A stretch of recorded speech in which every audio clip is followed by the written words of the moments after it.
अस्सलाम वालेकुम नाज़रीन, आपका मेज़बान अनवारुर रहमान आपकी खिदमत में हाज़िर है और आप देख रहे हैं डेली प्रवास। इस वक्त हमारे साथ बाबर साहब सब इंस्पेक्टर शाहकोट जो इस केस के इन्वेस्टिगेशन ऑफिसर हैं और जिनके पास सबसे पहले ये केस आया जब हमने ये वीडियो बनाई और वीडियो बनाने के बाद सबसे पहले ये कहते हैं कि पहले एक और ऑफिसर थे जिन्होंने मुझे कॉल करके बताया था कि भाईजान ये दो बच्चे जो जिनकी आपने वीडियो बनाई है इनके ऊपर अगवा का एक मुकदमा दर्ज है किसी भी नामालूम शख्स के ख़िलाफ़। और लेकिन यह है कि एक बंदे को जो है ना वो शक के दायरे में उसको गिरफ़्तार किया गया है बाकायदा, और उसके ऊपर ये लगाया जा रहा है कि ये बंदा शायद इसमें मुलव्वस हो सकता है। तो ये बच्चों की आपने वीडियो बनाई है, अब ये कहाँ हैं?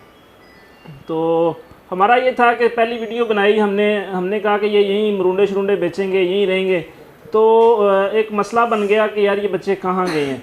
तो बच्चे फिर वहाँ से चले गए, आगे एक लंबी स्टोरी है, उसके ऊपर मैंने दूसरी वीडियोस बनाई हैं कि ये कहाँ रहे हैं, ये किसी महल्ले में गए हैं, फिर लाहौर में कई घरों में अंदर रहे हैं। तो बहरहाल ये एक पूरा प्रोसेस है। तो जैसे ये कल जुमे का वक़्त ये हमें मिले हैं और मिलने के बाद हमने बाकायदा जो वकील के साथ रब्ता किया और उसके बाद अब ये इन्वेस्टिगेशन ऑफिसर हमारे साथ मौजूद हैं बाबर साहब। इनसे बात करते हैं कि सर ये मुकदमा था क्या और इसके हवाले से आपके पास ये मुकदमा कैसे आया और क्या आगे इसका लाया अमल क्या हो सकता है? तकरीबन मैं एक हफ़्ता पहले सिटी शाहकोट में अपॉइंट हुआ था और मेरी अपॉइंटमेंट से पहले ये मुकदमा दर्ज हुआ था इन बच्चों की किडनैपिंग के मतलब कि किसी नामालूम अफराद ने बच्चों को अगवा कर लिया।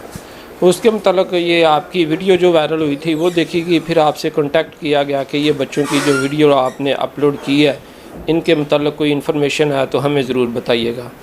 तो अभी आपको ये इन्फॉर्मेशन बच्चों के मतलब किसी ने दी, ये बच्चे इस जगह पे हैं, आपको मिल सकते हैं, तो आपने दोबारा हमें बताया कि ये बच्चे लाहौर में हमारे पास हैं। तो इसी सिलसिले में मैं यहाँ पहुँचा हूँ और अभी बच्चों से पूछगिछ की है। वो बच्चे बता रहे हैं कि हमें किसी ने अगवा नहीं किया, हम ख़ुद अपनी मर्ज़ी से घर से आए थे अपने वालिद से नाराज़ होकर, तो हम इधर काम काज करते रहे हैं। तो अभी जो लीगल प्रोसीजर है वो हम अडॉप्ट करेंगे। नाज़रीन, इसकी जो मुकदमे की कापी है वो आपकी स्क्रीन पे नज़र आ रही है। तो ये देखें कि ये एक पूरा जो मुकदमा है ये आपके सामने, आप इसको पढ़ सकते हैं, आप देख सकते हैं। तो सर अभी रिसेंट क्या पोजीशन है इस मुकदमे की? इसके अंदर जो बंदा था वो रिहा हो गया है? नहीं, इसमें किसी भी बंदे को गिरफ़्तार नहीं किया गया था। वो एक बंदे को शक में शामिल तफ्तीश किया गया था, इंटेरोगेशन उससे की गई थी, वो उसका कोई किरदार नहीं सामने आया था, इसलिए वो उसको इंटेरोगेशन करके उसको फ़ारग कर दिया गया था।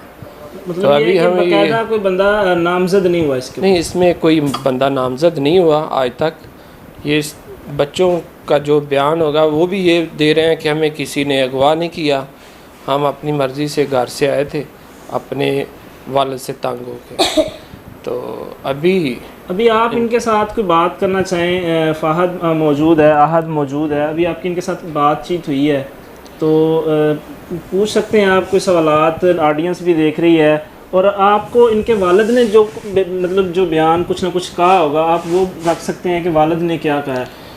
वालिद तो उसका यही बयान था, उसका वो मुद्दई है, उसने यही FIR में बयान दिया था कि मेरे बच्चे, मैं बीमार रहता हूँ अक्सर और मेरे बच्चे जो है ना वो चीज़ें फ़रोख्त करने के लिए, मरुंडा वगैरह बेचने के लिए बाज़ार में जाते थे, तो वो रूटीन में गए बाज़ार और वापस नहीं आए। मुझे शुबा है कि नामालूम अशख़ास इन्होंने अगवा कर लिया, मेरा मुकदमा दर्ज किया जाए। और उसके दूसरे ही दिन ये वीडियो वायरल हो गई, तो उसको इंटेरोगेट किया गया था, लेकिन वो यही बता रहा था कि मेरा बच्चों से कोई मामला नहीं है, लेकिन बच्चे काफ़ी तेज़ हैं, वो अपनी मर्ज़ी से चले गए। तो अभी ये बच्चों का बयान जो लिया है वो बता रहे हैं कि हमें किसी ने अगवा नहीं किया, हम अपने वालिद से परेशान होकर उसके रवैये की वजह से तंग आके घर से आए थे। अभी ये बच्चे कह रहे हैं कि हम अपने वालिद के साथ भी नहीं जाना चाहते। बच्चों को कोर्ट में पेश करेंगे, जैसे कोर्ट डायरेक्शन देगी वैसे इंशाल्लाह करेंगे। इनका बयान लिखेंगे और इनको कोर्ट में पेश करेंगे। जो इनका बयान होगा कोर्ट में और कोर्ट हमें जो डायरेक्शन देगी, बच्चे अपनी सारा बयान जो है उधर कोर्ट में भी 164 का देंगे और जो कोर्ट डायरेक्शन देगी उसके मुताबिक हम तमील हुक्म करेंगे। नहीं तो अभी वैसे तो चाकर आज़म साहब भी आ रहे हैं, उनके साथ भी आपकी जो भी बातचीत होगी हम उसको भी कोशिश करेंगे कि हम लाइव करें लोगों के साथ। तो मज़ीद ये है कि इस मुकदमे में हल क्या निकल सकता है, आपको क्या नज़र आता है? देखिए, हमारे पास जो मुकदमा था वो ये था कि ये अगवा का है, कि किसी ने अगवा किया है, लेकिन सरेदस्त ऐसी कोई चीज़ सामने नहीं आई कि बच्चों को किसी ने अगवा किया है। जी। ठीक है, आगे ये अगर ये बच्चे मतलब कह रहे हैं कि हम चाइल्ड प्रोटेक्शन ब्यूरो में जाना चाह रहे हैं, वो कोर्ट डायरेक्शन देगी ना, कोर्ट में पेश करेंगे, कोर्ट डायरेक्शन देगी कि हम ये बच्चे कहाँ जाना चाहते हैं और इनके लिए सेफ कस्टडी कौन सी है।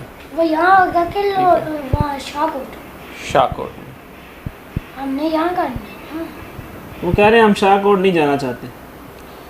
हम आपको किसी कस्टडी में नहीं देंगे ना। हम नहीं जाएंगे शाहकोट कभी भी। शाहकोट क्यों नहीं जाना चाहते? आप लोग जो मर्जी करवा लें, हमने कहा नहीं, तब हम बहुत दूर रहेंगे अपने। आपका बयान होगा तब आप जहाँ जाना चाहेंगे वहाँ आपको पहुँचा देंगे। आप लाहौर में आना चाहेंगे, लाहौर में छोड़ देंगे, जहाँ आप जाना चाहेंगे, जहाँ कोर्ट कहेगी वहाँ आपको भिजवा देंगे सेफ कस्टडी में। ऊँची बोलो ज़रा। हम यहाँ करेंगे। यहाँ क्या करेंगे? यहाँ जो ये सजी कह रही है, ये अगर हम लोग डायरेक्टली चाइल्ड प्रोटेक्शन के हवाले ये बच्चे कर देते हैं तो इसके ऊपर आपका क्या माइंड कहता है? आपको लीगल प्रोसीडिंग का नहीं ना पता, आप इसलिए वो हमें डायरेक्शन दे रहे हैं कि नहीं, हम डायरेक्शन नहीं दे रहे, मैं क्वेश्चन कर रहा हूँ आपसे। तो वो मैंने आपको पहले भी बताया है कि जो लीगल प्रोसीडिंग है वो यही है कि बच्चों को कोर्ट में पेश करेंगे, जो कोर्ट डायरेक्शन देगी उसके मुताबिक वो चाइल्ड प्रोटेक्शन में भेजें, वो किसी कस्टडी में दें, वो जैसे कोर्ट मुनासिब समझेगी वो कोर्ट डिसाइड करेगी। ये आप और मैं डिसाइड नहीं कर सकते कि बच्चों को कहाँ भेजना है। चलें जी, ये बाबर साहब इस केस के इन्वेस्टिगेशन ऑफिसर हैं, तो इनके साथ ये बातचीत हुई। इनका अभी तक का तो ये कहना है, आगे इंशाल्लाह हम कोशिश करेंगे कि आपके साथ जितनी भी अपडेट्स हैं वो शेयर करते रहें। अभी इनकी चाकर आज़म साहब जो वकील हैं इनके बच्चों के लिए अभी जो हमने हायर किए हैं कि यार इनका मामला किसी सही सिमत में निकल जाए। अल्लाह करे अगर इनको बात समझ आ जाए और ये वालदैन के पास ही चले जाएं और वालदैन को समझ आ जाए और इनको सही तरह से अडॉप्ट कर लें, मामला सही तरफ चला जाए, तो उम्मीद करते हैं इंशाल्लाह कोई ना कोई सही हल इनका निकल आएगा। तो देखते रहिए डेली प्रवाद, इंशाल्लाह मिलते हैं नेक्स्ट वीडियो के साथ। तब तक के लिए अपना ख्याल रखिए। अल्लाह हाफिज़। देखते हैं इंशाल्लाह अल्लाह ताला कोई आसानी पैदा करे जी। बार बार ये शाहकोट नहीं जाना चाह रहे, हालांकि चाइल्ड प्रोटेक्शन ब्यूरो के पास जाने के लिए बड़े राज़ी हैं कि हम वहाँ चले जाएंगे। 18 साल के बाद वो हमें कहेंगे कि जाओ अपना काम शाम कर लो। तो चलें देखते हैं क्या होता है।